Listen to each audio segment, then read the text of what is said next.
What? How would you named Vast? It would have been Space Station. Yes, you would have.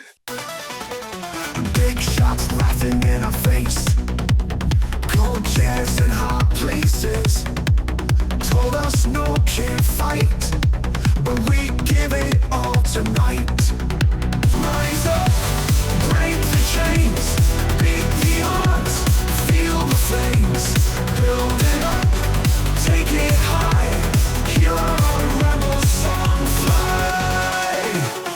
Can't be done. If you have heard the words can't be done and it fuels you with a fiery rage to go build something, then this podcast is for you. My name's Adam Draper. I'm the founder and managing director of Boost VC, where I invest in early stage startups. Every single guest on my show will be doing things deemed impossible to do or cannot be done. I am going to be interviewing founders, funders, just amazing human beings. So let's get excited to do what can't be done. Hear our rebel song fly. Welcome. Hey, Max, thanks for coming to the Boost VC podcast. It's not the Boost VC podcast anymore. We call it Can't Be Done. So welcome to Can't Be Done. It can be done. Well, Can't Be Done. Why do you think we called it this? Somebody told you couldn't do it. Well, someone told you that you probably couldn't do something at some point. And what does it do like in your head? I don't even hear it. You don't even hear exactly. Or if some people get fire from it, like they get the energy. Same thing. I'm numb from it. Yeah, you don't even get fuel from it anymore. It's just like, hey, I'm on the path. Stop. Just it's a waste of time to hear it can't be done. Okay, well, obviously it's an exciting time in space. I wanted to have a conversation with you, catch up. But before we begin, where did you start your entrepreneurial journey? What was the original? I remember there's an elevator in one of your stories. You rode up and down on an that elevator? has nothing to do with the entrepreneurial journey. Okay, that was from the bad decision I didn't category? think it could not be done. And with my cousin, we rode up on top of the elevator in the hotel of my dad after watching Die Hard. Was that the inspiration? Yes. Oh my gosh! Don't do this at home. Dude, I watched Die Hard so many times. It was amazing. And I always thought about it. It was because amazing. of Die Hard. We hacked the door, then the elevator would come down, then we would step on it. That's so and then funny. we would Without ride Die for Hard, like I don't think I know what elevators look like on the outside. So thank you, Die Hard. It was pretty scary the first time to know there would be enough Well, room the when distance. it stopped. Yes, there was enough was room, there space? but not much, but enough. Did you have to lay down, or was it a? Well, we knew we could lay down under like a beam of metal, so worst case would be fine. There was a little bit more room, so.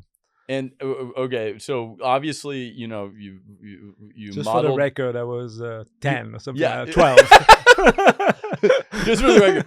So you modeled your life after Die Hard, and you were born in Europe. Yeah, Belgium. Belgium. And what brought you over to the States? Like, what was the? But I mean, back to beginning? your question, the other movie that had a big influence was War Games in my life. So I don't know if you've watched War Games. Go watch it. I remember War It's Games. just amazing. Yes.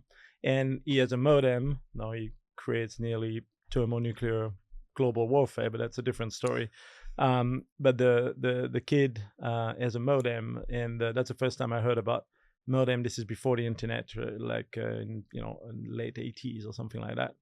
And I had a Commodore 64, and then I went to the store with my dad, and there was a modem. So I got a modem when I was like 8, and so I started to do software development and do BBS, where before the internet you would call each other's computer. I would call the US to get the McAfee antivirus and run thousands of dollar bill for my parents, so I could distribute it via my BBS in Belgium and stuff like that. So anyway, that's how the computing interest started. Man, McAfee, the ultimate That virus on every computer. He was selling the drugs, the antivirus that you could get. So that's how it started. And then I wanted to, after I developed my own BBS, and I was doing some software development for it. And then I wanted to be a TV director, and I went to a company in England called IMG, which is doing sport management and TV. And then I quickly realized, wow, the internet just started. This was 95. I was just out of high school. Yeah. I hardly spoke English. I was learning English. I was doing an internship. And then I quickly realized that, they don't really know, how to make websites. And like within 2 years, I had like 100 software engineer working for me. And we were making the website for the biggest sport federation, like Wimbledon, Manchester United, the Open of Golf, and so on. So that's how I started. And I never went back to Belgium and never went back to school. So I just became. Wait, what was that? A separate company? Well, this was I was an employee, an intern. I worked for free for 2 years, and I became a vice president, whatever. So this was 95 to about 2005. I was in England, and my dream was, we'll talk about space, but was to make it here in California. That was your first dream? That was it was very frustrating between 95 and 2000, which, I don't know, the audience, you probably all know about the dot-com, the invention of the internet and the dot-com bubble in 2000. But it was really frustrating not to be here. So I was a Belgian, I was working in England, and I was trying to find any way I could to be here. And the first opportunity I had was in 2005, when Verizon bought a software I'd made at that company, a content management software. At first, they wanted me in the DC area. I didn't have kids. I was like 28. It was like, it's probably not in Virginia. Great to raise a family, but not great to be. And, San Francisco was not an option, but I ended up in New York. So that's how I at last. That's where we met. 2005, I got there. I worked 2 years at Verizon. I started my first company. So the ambition was always to have your own company, as every entrepreneur. So some of the proceeds from that sale, love your socks. And Thank you. And had the chance to start my own company, and which was Livestream, a live streaming platform, which we did that for 10 years, sold to Vimeo, and met you like 2 or 3 years in it. So I think so. Was that 2 to 3 years into it? Probably 2008, 9. Yeah, maybe 2 years in it. And thank you. Yeah. Yeah, it was great. It was great. No, it was fun I like that we got to connect over that. Actually, it was a big success. It was helpful for me when I was starting Expert Financial, because you were innovative in welcoming different financial solutions to the live stream. Secondaries were great. Secondary raises.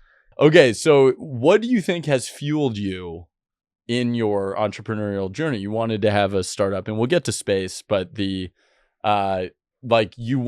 said you wanted your own company, and you started Livestream. It was still in media, which was still what you were familiar with, but media and internet. Like, what do you think drove you to want to do that in the first place? I mean, I think, independence, and then working on things you love and like. I've never worked a day of my life, I'm sure you haven't either, where I did something that I was not passionate about or interested in. So that's the common thread. And why work for somebody if you could work for yourself, I guess. Yeah. But we still need team members. So. Well, it's like everyone's, but moving in the same direction, and also great leaders somehow establish that feeling that no one's working. They're just like solving the hardest problem that they can get to next, which I always admired about you, finding the hardest problem in operating wise. But then from Livestream, you started a space company, which most people don't do that. So like more and more do it though. More and more do it now. So what was it, 2017 you emailed me and you were like, hey, Livestream we're selling, it's sold, and I'm going all in on space. I'm going all in on launching rockets, and so I ended up getting to be able to participate again. I still remember the call I had with you. I was in a car somewhere in a car park, and you were right ready to back me. So thank you. That was awesome. I said yes immediately, and which is good. I had seen from Livestream, I'd seen not to go too niche, but like you had just such an incredible operating prowess that I didn't think it really, like, whatever you were pitching me, it didn't really matter what it was, but you were very passionate about space, and I was like, okay. And we had backed one other space company, I think, at this time. I think you were our second space company to ever invest in. And we ended up backing a fair number. I think we probably have 10 to 12 now. But you were so early into that ecosystem, and there was really no other than SpaceX. There was no like movement in that ecosystem at the time you decided to do it. What was like? And why? It's actually like a little series of event just around the time I started Livestream in 2005. I started to think about the environmental movement. And, I started to conclude, saving resource to better the earth, which we should obviously better and save. But I started to conclude that the concept of deceleration, right? Consume less, build less as the solution to save the earth was not something I was interested in. One of the things that really like crystallized my mind is to hear people talk about, you see the population growth graph, not so dissimilar to the one you have there, the nothing that I love. People are depressed about it. They point at the fact that that's a big problem, and the alternative, I guess, would be to decelerate and have less human, right, to save the earth. Like, who are we to decide there could be another billion or 10 or 100 billion people live in the future, and we have decided that we are going to stop that, right? That's against human nature, and in my view, that's not the answer. So if you believe we should celebrate population growth, then you quickly believe that space is part of the solution, right? That we should explore the stars and we should expand beyond the Earth and we should bring resource. And I dream of at that time I wanted to start a movement. I should have done it, like called Infinite Humanity. Okay. So the idea that I want to contribute to a world where, at some point there'll be so many humans on so many planets, we can't actually count it because we don't know where they are. They've jumped to so many planets, right? Like, let's take actions, let's do things that make that future possible. So that's where it started. And so at that time I was like, as soon as I can, I should make my my career to switch from internet and video, which it got also a bit boring at the time, and I'd like to switch it to space, to just contribute, do my piece with the rest of my working time and career, which is until. Well, and you decided to bet on yourself and then the second piece at the time is 2005, 6, I don't remember. I come across SpaceX and Elon, right? And that's the second piece, which is like, oh crap, I could build a company, make 100 million. We can do this, and then start a company. We can actually do this, and Elon and SpaceX can be credited first for every space company that entrepreneurial company that exists today has to thank it to what he's done, right? He's shown not only that it's possible to create a private, non-prime, non-traditional successul space company. And it was wild, right? Vendors would not even want to work with him. Employees didn't want to join. He had to put money in escrow for them to join, so that if it went out of business, they would get a year or two of salary for the early employees. So, it can be credited for making it now normal for engineers to want to join private company, not prime contractor, for investors to exist. There were no, your dad and you guys were there right at the beginning as SpaceX investors, and there was very few, right? Like, I think DFJ saved the day, right? I think it was just his money, and then you guys were in the early days, right? The first round. I think so. I remember the first SpaceX jacket I saw was in 2007 or 8 on a flight from San Francisco to LA, because I was in college. So I was like, SpaceX has been around longer than my career. Yeah. Which is wild. So, it's so little time. So, they've shown that there should be investors, and they've brought investors. They've shown that, young graduate and experienced people are not taking an unreasonable risk to join space startup.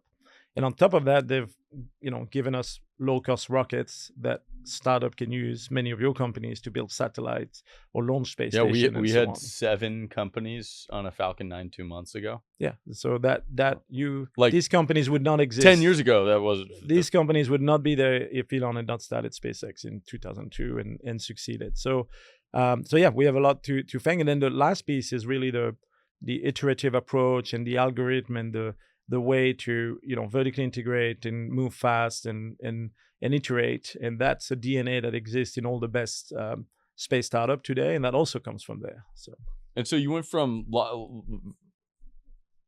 building rockets, and now we're at what was called Launcher. You're really good at naming companies. That's something I was talking about. I did not name Vast. Jed did, our founder, so he's better than me.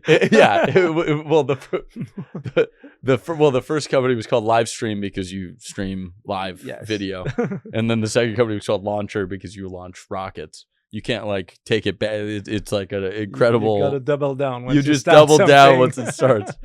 How would you named Vast? It would have been Space Station. Yes, you would. So I guess I'm really lucky to have found Jed. Yes, I like Jed to Vast. find Is me. good. 4-letter. Huh? 4-letter is Vast good. is awesome. Vast is a good name. And our first space station, Haven 1, Jed also named it.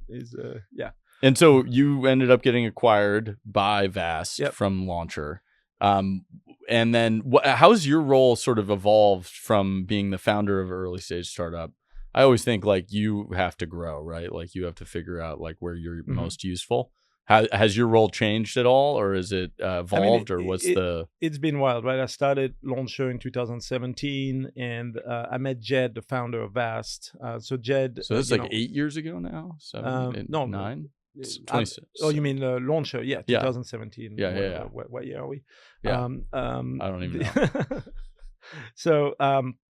So I'd started Launcher. We had raised a total of just over 30 million. Thank you again for your support. And we were building our rocket engine, and we still build, and 2 satellites. And I was in the middle of a fundraising round in mid 22. And through one of our team member, we were introduced to Jed as a potential investor. So I met Jed at the time and was hoping to raise money to build, obviously, a company that I had created. And Jed had a different plan. He was really impressed with what we had done in terms of the amount of money invested and the hardware and the team we had and what we were executing. I think we liked each other. But he wanted to acquire Launcher, to have me and our team help accelerate what he had started with Vast. And so 2 years earlier, he had decided to invest a significant portion of his net worth. Jed is a software and crypto billionaire, and he had decided to contribute some of his resource to space exploration.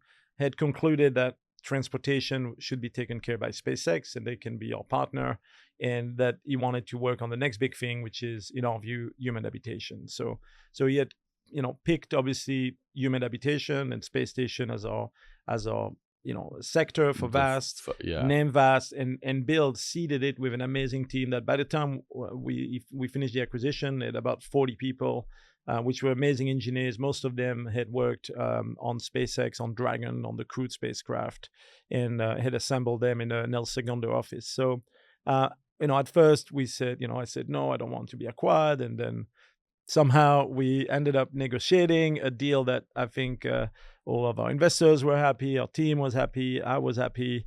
And we closed the deal in February 23, and I became at the time president at Vast, and then his plan was always to make me CEO if things went well. And so from a founder, since I had a job, late 95 2005, I've always been my own founder. So it was new, I'm not the founder. I was a president, became CEO. I worked for Jed, but the key factor here as to why I'm like all in, super motivated, excited, is that the scale of what we're trying to do: human spaceflight, build the world's first commercial space station, replace the International Space Station. Human spaceflight, if you look at the cost of entry in space, SpaceX got to human spaceflight. It took them 15 years, right? We're trying to do it day one. And it's the kind of dream, everybody that's involved in space, satellites are good, rockets are good. Yeah. But human spaceflight is very special, and it's kind of the pinnacle, of the industry, right? Most engineers want to work on human spaceflight. Most entrepreneurs, so it was basically a chance to be a leader in human spaceflight. It's like a shortcut, right? Don't wait 15 years, because eventually Launcher, I would have hoped, would have been involved in human spaceflight. And then Jed plus our revenue, it's basically more than $1 billion by the time we fly next year invested. So I don't know where else I could find that or even do that organically through fundraising. And so, at the end, we did the deal out of practicality, and then At the beginning, I was like, let's see how it will work. And it's now been nearly 2 years. Yeah, it's 2 years, I think. And it's been wild, right? We've gone from 40 people to now 800 people. We're on track to launch the world's first commercial space station next in May 26. Wait, 40 to 800? Yes. And we're growing by 50 team members a month right now. I think I remember but the last time the U.S. actually launched a rocket from the U.S. was a while ago, right? You mean people? Yeah. Well, that was a shuttle. It was about 2008. Yeah, it was like 2008, 9, I forget. So the Soviet Union opened up human space before flight SpaceX, with Gagarin's flight, which was actually the anniversary is this month. It was a few days ago. And then we did a first suborbital flight with Alan Shepard, which was not really space. The Soviet were in space right away with Gagarin, and then with John Glenn we went to orbit, and then we obviously beat the Russian and the Soviet to the moon. So at that point there was only two nations in the world that could send people to space. Since then there's a third, which is China, which not only using a lot of Russian-bought technology developed the ability to send humans to space, and now have a space station. And that's also a big reason why we need to replace the ISS with a cheaper one, is that we can't cede low Earth orbit to China. It doesn't really make sense from a defense, prestige, geopolitical way. And also with our partners, we have a lot of partners in the United States, in Europe, in Japan, in Canada, that if we didn't have a space station, it might be reasonable for them to start working with China, which has a space station, because they want to send people to space. They want to do science in microgravity. And so it's really, really important, and even more important today with the Trump administration, to make sure there is a transition to replace it with a low-cost, modern, safe alternative, basically. I mean, it feels like the privatization of space has accelerated innovation like crazy in the last little bit. And in the last 10 years, we went from 3,000 satellites or something to that's some ridiculous it's not amount. The privatization of space; it's reusability, led by SpaceX. And if you actually look at, Falcon 9, the most successful rocket ever built, right? They will launch this year. 200 total. I forget what. More than 90% of the Earth's total mass of all rocket to orbit. And that's even before Starship, and 150 launch, or I forget the exact number for this year, the goal. Unprecedented, right? Multiple times a week, 3 times a week, every 2 days. That rocket, other than reusability, which is key, right? But the engineering of the engine, the engineering of the structures, the fairing, the stage, everything is actually 1960s, 1950s tech. The only improvement that has occurred is basically the cost, right? It's doing it using modern tools, cheaper avionics, cheaper design tool, cheaper manufacturing tool. And what we've been able to do, humanity, is to just make similar rocket at a lower cost and still expandable. And so there is only one, other than that, there's one key innovation, which is Elon's relentless pursuit of reusability, which they achieved on Falcon 9. And that's the only innovation in the last 50 years. If you look at rockets in space, reusability is the only innovation, and it's only perseverance and good software code that has achieved it. It's actually, you probably could have done it, now that it's possible, probably could have done it in the 60s, right? But no one were pursuing it because they thought it was too difficult or impossible. Well, I guess what gets us the things in space have compounded, and so now that we have reusability and we're going to space more. Yeah, Starlink. So we were talking about the satellites, right? We had 4,000 active satellites for decades, and now we're over 10,000, and it's gonna get to 20,000 soon. Yeah. And right now it's mostly SpaceX. So if you look at all the active satellite, they are all Starlink satellite mostly. And the percentage of Starlink satellite versus the rest of the world is, it's tiny. It's gonna inch towards well over 90%. It's probably gonna get to 99% before there's competition, and maybe it equalizes a bit lower. One of the first times I saw a strip of the Starlink satellites, it was me and my family were going on a Christmas light tour in this garden That was just it's called Filoli, and it's got a bunch And of you saw it at Christmas lights. You saw And I literally saw the Christmas lights. That was Santa Claus. Come on. And I was like Santa Claus. I've seen the video. I've never seen them. I'd love to see them. They're really amazing. Dude, it blew my mind. I was like, what? This is Santa Claus. By the way, what you observe is also orbital velocity. Like, these are going around the Earth every 90 minutes. And I'm sure it looked strange on how quickly it was moving. It was moving fast. Yeah, and it's far, right? It's at 400 kilometers or something like that by then. Oh, dude, it was moving. It was like, and it sort of disappeared at one point, but like it was just it was gorgeous because we were also looking at Christmas lights, and so Santa Claus was there. So we can awesome. thank, we can thank obviously reusability for Starlink, and now we can thank Starlink for getting us to Mars, which is really amazing. Well, that's the move. So you had an obsession with space, obviously, but you've had to develop a business in space over the last this amount of time. Yep. 8 years since launcher. Yep. Probably before that you were thinking about it. Mm-hmm. Like, what has changed about your perception of space? What's your evolution like from you had this idea that this was the expansion of humanity and we need to get to space in order to expand the human condition, and now you're like in it, right? Like you got the forest through the trees situation. I mean, the biggest change is that the idea. So if you go back to Starlink, which is the most successful commercial case study in space, not only it's by volume the biggest amount of satellite, it's changing people's life. It works, soon it'll be in our cars, it's in our mobile phones already, and you can buy the terminals for, $50 or something like that. So, my prediction, I think not many people would agree, but 5 years ago, very few people would agree, is that Starlink will be the biggest telecom company.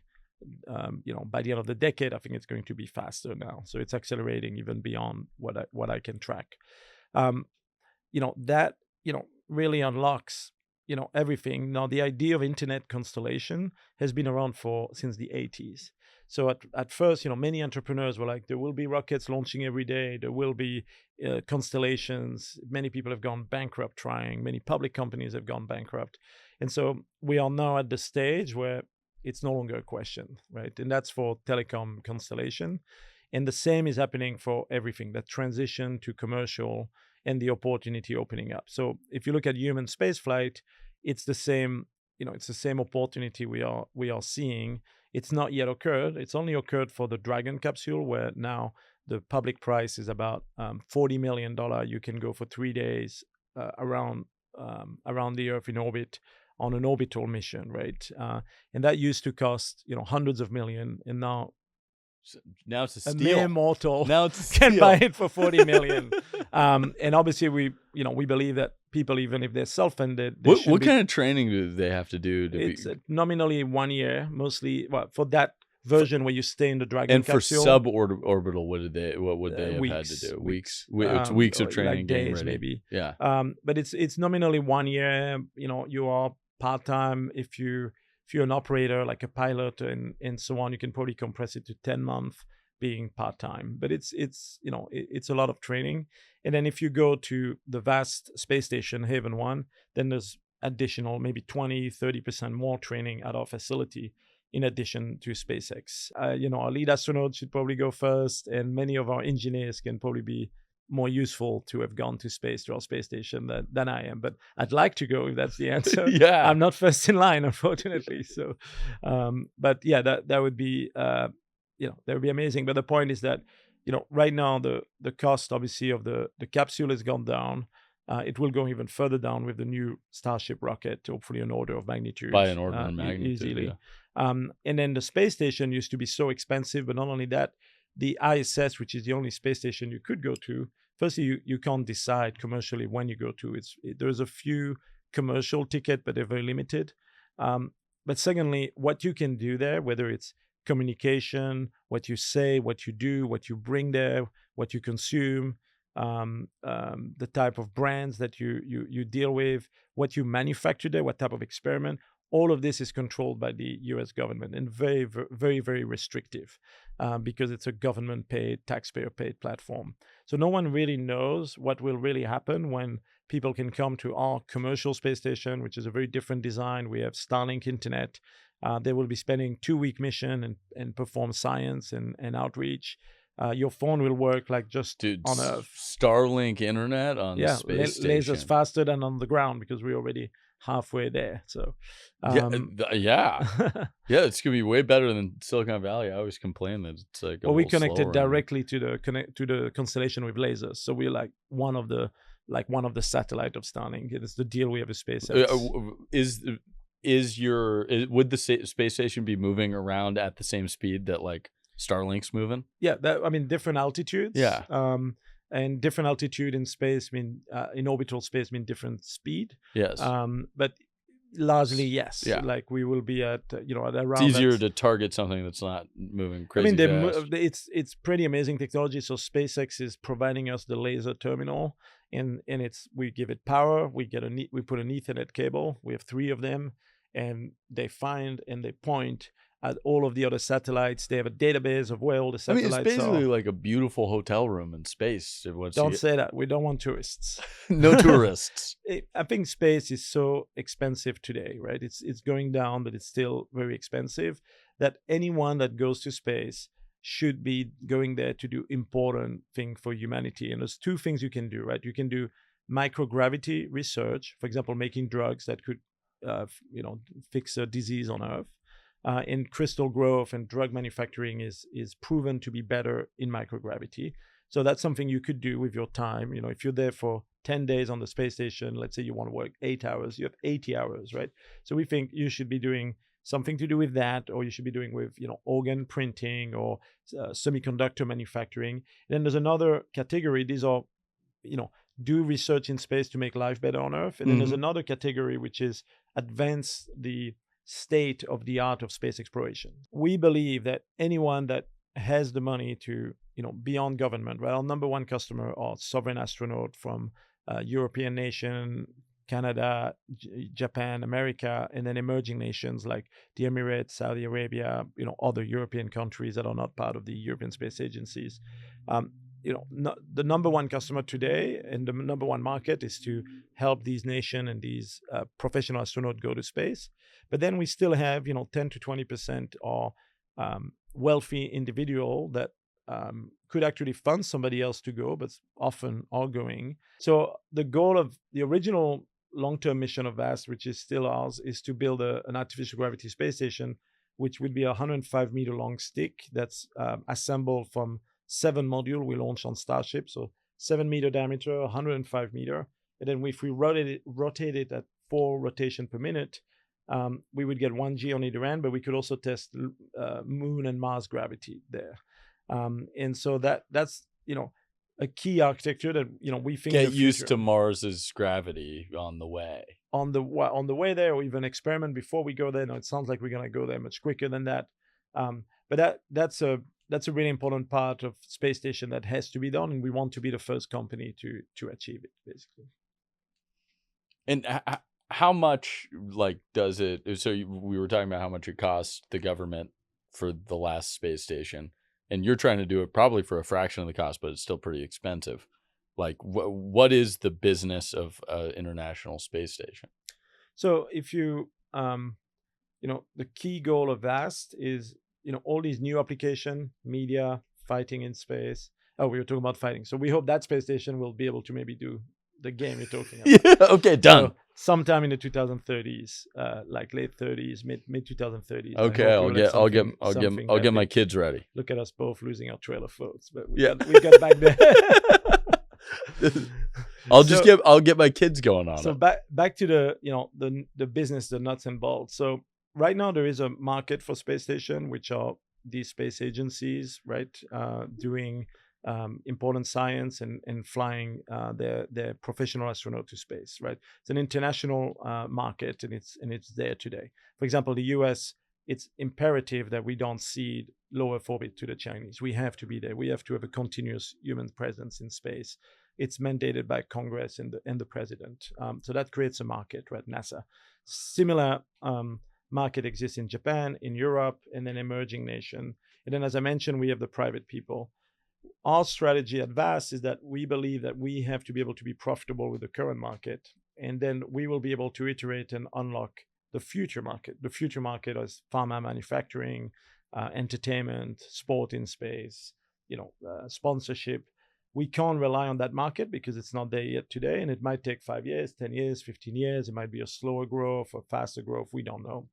And so the way to do that is to be super efficient and low cost. What's the biggest risk to this market? Because it feels like as private companies, it just sort of came out of, it didn't come out of nowhere, but SpaceX was sort of the first, even though they're of this new era of space. What's the biggest risk for a startup that's starting in sort of the space industry? Is it capital resources? Is it customers? It's just different than like an internet media site. From our point of view is that, there are NASA is our prime target customer, and they're running a competition to replace the ISS. So we have to win that, right? And if we don't win that, you don't have NASA as a customer. I think it's really difficult to close the business case for a space station. And also all of the other nations are following NASA. So for us, what the biggest risk is to, continue to do what we do, which is to lead by showing hardware to NASA, by launching the first space station even before they select the winner. And we have to win. You now have, you have a mock-up of the Haven 1 space. You have a real space station that maybe it's not fully functional yet, but you walk through it. It's awesome. What are you most excited about coming in the next year on it's pretty wild right what gives you now. energy? We nearly have fully built a team and the facilities. We're just finishing our control room. We're at 800. I haven't even talked to you about 40 to 800 sounds like an insane. Yeah, we're at 800 and we're going to cap out at 1,000. So if you're an engineer and you want to join VAST, now is the time before we win our NASA contract. So that piece was the last 2 years. That was the hardest piece, building amazing team that could be building each of the system. If you build a space station, you have hundreds of subsystems. Somebody has to worry about the shelf, the primary structure, the window, the battery, the computer, the hatch, the CMGs. The list never ends. Where's the duct tape going to be stored? I'm sure we will have on standard issue on board. Human factors, that's a team that figure out what every, toothbrush to duct tape accessory we might need for the mission. But we had to do in the last 2 years, we set the strategy, and then we had to, if you don't have a team member, a talented, responsible engineer working on it, it's not happening. And you need all of these systems, life support system and so on. So we did all of that. And now we're at 800. Our hiring machine and our hiring brand is really been amazing because there are only two, in our view, credible human spaceflight, non-prime contractor like Boeing Space Company you could work at if you want to work on human spaceflight. It's SpaceX. A lot of people have already done it, and they've done their tour of duty, and they want to go back to human spaceflight, so they come to VAST. Or even graduates, you can go to SpaceX, or you can go to an up-and-comer human spaceflight piece. So the hiring and the talent of the base of the team, that we've done that. And so what's, back to your question, the next year. So right now we're finishing the flight primary structure. So we've built a qualification one, but that's the weldment. So that's the 3.8 meter by 12 meters, space, aluminum, custom milled and welded pressure hull, right? That we use as a space station. So that we are due to have that completed in July this year. And then at that point, we start something called integration. So July. July. That's pretty soon. You have to come back. You'll see. It's getting really exciting. And then in July, we test it. We put pressure in it and so on, and we apply loads. And then we put it in the clean room, and then we start integrating all the piece. Right? There's a lot of wire harness, electronic component, device. There's thousands and thousands of parts that we are making or we are buying, and then we have to bolt and integrate and test. So that's through to December this year. And then our goal, if we hold our timeline, which we will, is to then do the testing. There's an amazing NASA facility where you can Hold. create what? You said hold the timeline, and I pictured Hold. I pictured like the Lord of the I'm Rings. like, what's going on?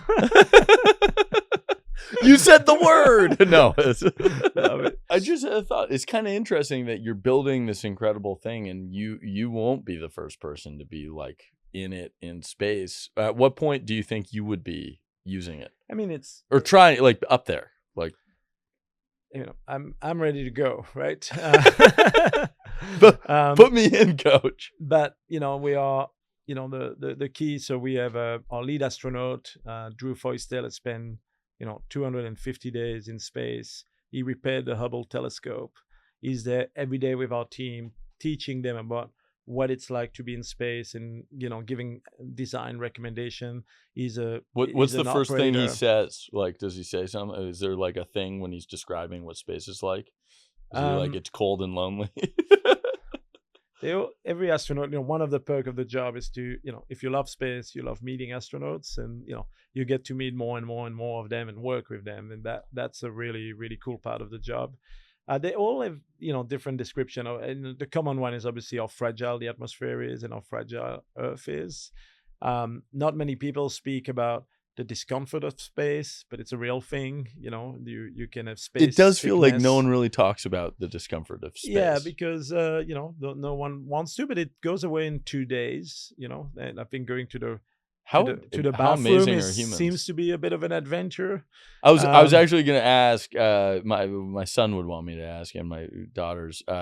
Like, how does a bathroom work in space? Is it like suck it out? Is it? There's different style. Our style, we're relying on the SpaceX bathroom, which is similar to the Soyuz bathroom, and it's using suction basically, like a vacuum, you could say. Vacuum, and does it send it just out into space? No. That's a big no. That's orbital debris.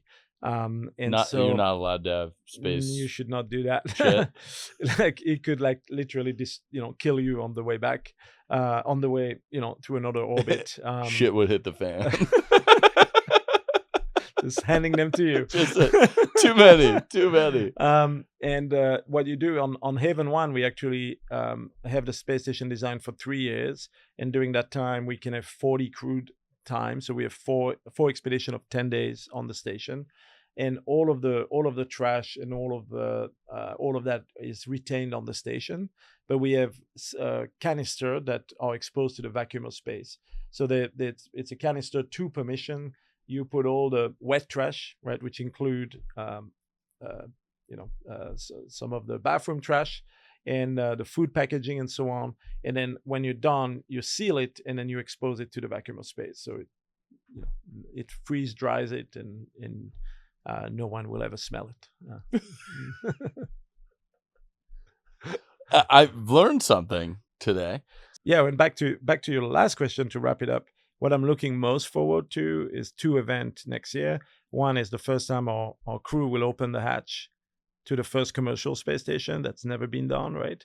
And we're going to be in the control room and mind blown.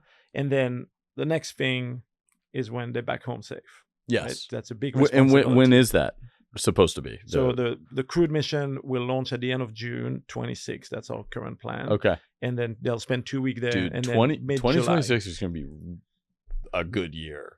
It's going to be crazy. So that's what I'm looking forward for between now and the next year, and everything in between. So fantastic. Thanks for coming on the podcast, man. thanks, Adam. I hope the audience, loves it. They're going to love it. Well, thank you for listening to an episode of Can't Be Done. If you enjoyed it, like, follow, subscribe on all of the interwebs. And if you have feedback or any questions, please reach out to me on X at Adam Draper. Till next time. Take it hard, hear our rebel song fly.